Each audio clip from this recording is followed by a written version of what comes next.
Wirecard was once called one of the most innovative growth companies by Forbes. But in June 2020, their house of cards they built over 20 years suddenly collapsed, and in the span of just 9 days, their stock price went from over 100 euros a share to less than 2 euros a share.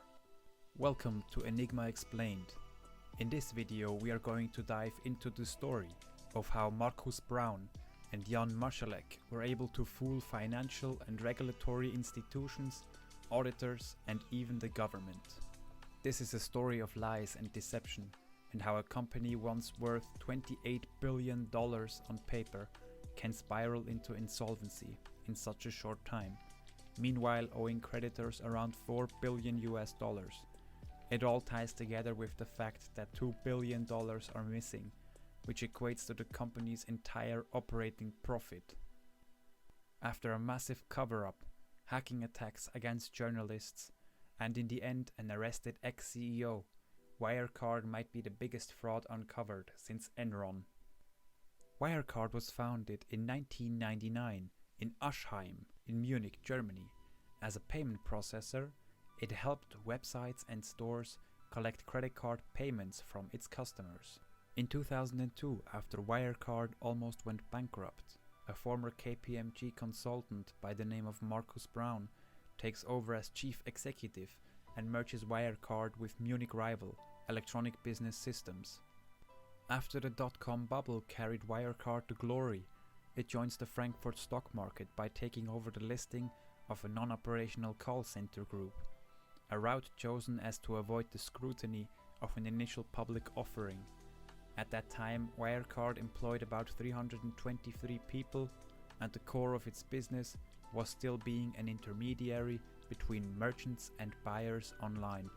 In 2006, Wirecard began venturing into the banking space with the purchase of a company called XCOM, subsequently renamed to Wirecard Bank, and they were now able to issue credit cards with Visa and MasterCard.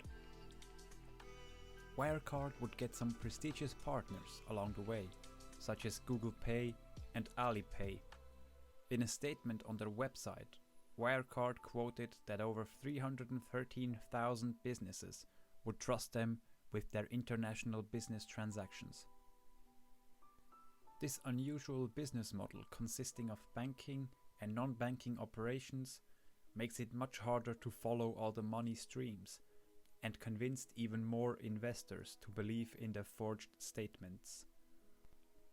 In 2008, the head of a German shareholder association publishes an attack on Wirecard, suggesting balance sheet irregularities. London-based accounting firm Ernst & Young is appointed to conduct a special audit, and subsequently in the following year replaced the small Munich firm that had previously acted as a group auditor. The German authorities eventually prosecuted 2 men in connection with the attack who had not disclosed stock positions in Wirecard and were hoping to profit from that attack. In 2010, Jan Marszalek, a fellow Austrian, is appointed Chief Operating Officer at Wirecard. They told all the staff members that Wirecard had global aspirations, so the company will operate in English from now on, which was strange, since half their employees did not even understand what they were saying. At around the same time, the CEO of Wirecard, Markus Braun, would also often be seen wearing the famous Steve Jobs turtleneck sweater. After seeing what happened to the last person that tried to pull off the turtleneck sweater, I think we all know where this is headed. Between 2011 to 2014, Wirecard raised another 500 million euros from shareholders, and they begin buying companies left, right and center. Wirecard purchased some strange companies across Asia in a series of oddly structured deals, starting in Singapore, which became its headquarters in the region. Investors are still drawn to Wirecard's rapid growth and claims of superior payment technology. Profits, but also questions, grew fast in 2015. The Financial Times, a London-based newspaper focused on business, begins to publish documents raising questions about inconsistencies in the group's accounts. When the Financial Times suggested that there appears to be a €250 million hole in the group's balance sheet, Wirecard appointed Schillings, a UK law firm, to silence the Financial Times.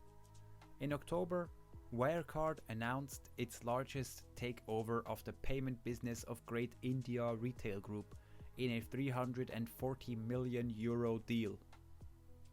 At the same time, J Capital Research reported that Wirecard's operation dotted across Asia are far smaller than they claim. Wirecard said that short sellers paid for the report to profit for themselves. In 2016, anonymous short sellers published a series of documents allegedly related to money laundering under the pseudonym Satara. Wirecard denied everything, and the BaFin, the German financial regulator, investigated Satara and others for alleged market manipulation. Over the following months and years, the Financial Times and critical investors received many spear-phishing emails which seemed to be linked to Wirecard. It is not clear who was behind these efforts. In late 2016, Wirecard announced it is buying the prepaid payment card business from Citigroup, entering the North American market and expanding even further. In 2017, the group auditor Ernst & Young managed to put together a clean audit which sparked enthusiasm from current and new investors, which more than doubled their share price. Later that year, Wirecard announced to take over Citi's payment processing operations in 11 Asian countries, a push that would cement Wirecard's name in every household across the region. At the end of the year, Markus Braun borrows €150 million from the Deutsche Bank. In August 2018, Wirecard's share hit a peak of €191, valuing Wirecard at more than €24 billion. They claim to employ more than 5,000 people and that they process payments for more than 250,000 merchants around the globe. Some of their biggest clients include German discount stores such as Aldi and Lidl, as well as more than 80 airlines. In September 2018, Wirecard takes the spot of the Commerzbank in the prestigious DAX 30 index, making it an automatic investment for pensioners in their pension funds. As Europe's largest fintech, it is seen as a rare German tech company able to challenge the giants of Silicon Valley. Markus Braun, whose personal stake in the company is now worth €1.6 billion, tells investors that sales and profits will double in the next 2 years. At the same time, Hendrik Lieber, the founder of Akatis, a German investment firm, sold all of his shares after getting some garbage answers from Markus Braun about some simple security questions. Lieber said, "You can't give these kinds of answers. You have to know your stuff." I knew from that moment on that something is not right with Wirecard's statements. Hendrik Lieber made a profit with selling his shares. In February 2019, the Singapore police raid Wirecard's office. Regulators announced a 2-month ban on short selling because of Wirecard's importance for the economy and the serious threat to market confidence, after their share price fell below €100. In March 2019, the Financial Times published a report stating that 50% of Wirecard's business is outsourced, so Wirecard only receives a commission from its partners but doesn't do the work themselves. When the Financial Times tried to speak with some of Wirecard's partners in the Philippines, they instead discovered a retired fisherman and his family who were unaware that they should be an international partner for Wirecard. A few days later, Wirecard announced a lawsuit against the Financial Times. In April of 2019, Wirecard got a green light for a €900 million cash injection from SoftBank, since they shared the same vision as Wirecard. It now turns out that that was not the first time that SoftBank invested their money foolishly without doing their due diligence. It appears that arrangements with 3 partner companies in the Philippines, Singapore and Dubai were responsible for most of the group's worldwide profit.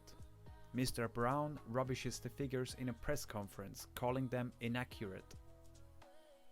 In October 2019, a report surfaced indicating that profits at Wirecard in Dubai and Dublin were fraudulently inflated, and customers listed in documents provided to Ernst & Young did not exist, and Wirecard simply sent money back and forth between Dubai and India to inflate the numbers of transactions they made. Wirecard denies all wrongdoing and reiterates again its staff and executives have done nothing criminal. Now, under massive pressure from investors and the media, it appoints the accounting firm KPMG to conduct a special audit of the whole company, which Wirecard states will clear them from all the allegations. In March 2020, the special audit conducted by KPMG was supposed to conclude and be released, but for some strange reason, the audit report as well as the full year resolution by Ernst & Young were postponed to the end of April. Ernst & Young received documents that reportedly were from a trustee in the Philippines that listed 1.9 billion euros supposedly held in different bank accounts at 2 banks in the country. On April the 28th, the report from KPMG is released, stating they cannot verify that arrangements responsible for the majority share of Wirecard's profits reported from 2016 to 2018 were genuine, citing several obstacles to its work.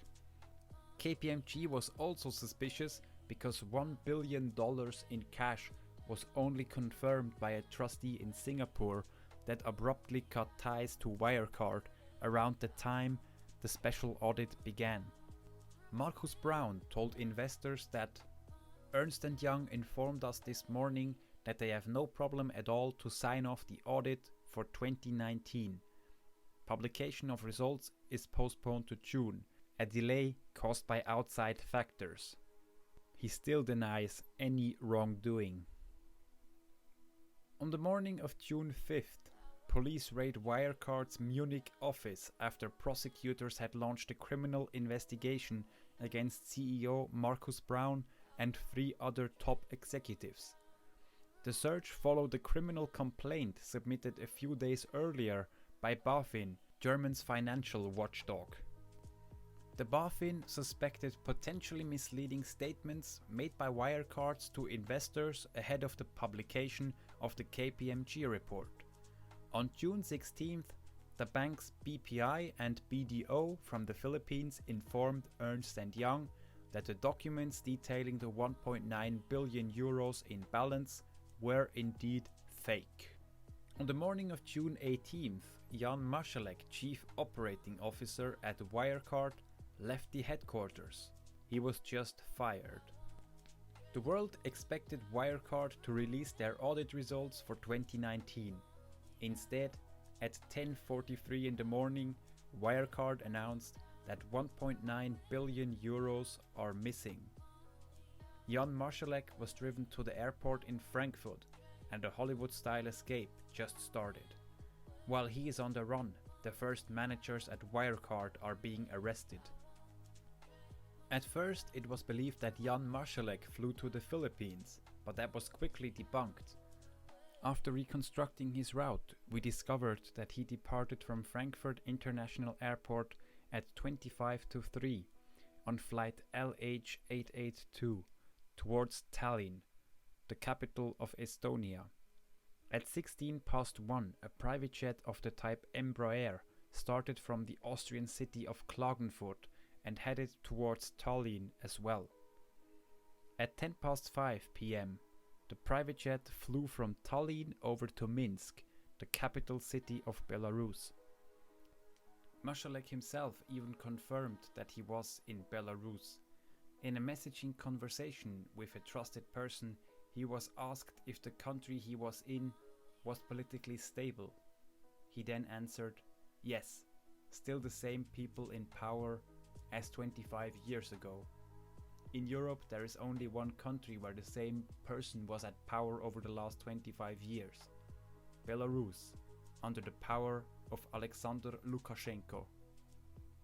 With new documents surfacing from the Russian Secret Service, we learned that Moshalek has been in possession of 9 passports, one of them being a diplomatic passport. Right after that statement, Wirecard admits that 2 billion euros probably never existed, and they file for bankruptcy. In the end, we have to wonder how effective regulators, auditors, rating agencies and financial watchdogs who let it happen right under their noses really are. How was Wirecard able to fool so many people with their forged statements and then lose 99% of their share price in just over a week? What about all the pensioners that lost money? Was there corruption going on all that time? Perhaps we will never know. Thank you for watching Enigma Explained.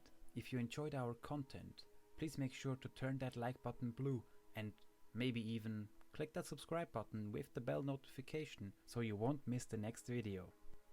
Talk to you later, I'm out. If you enjoyed this video so far, make sure to give it a big thumbs up and maybe even consider subscribing. Back to the content.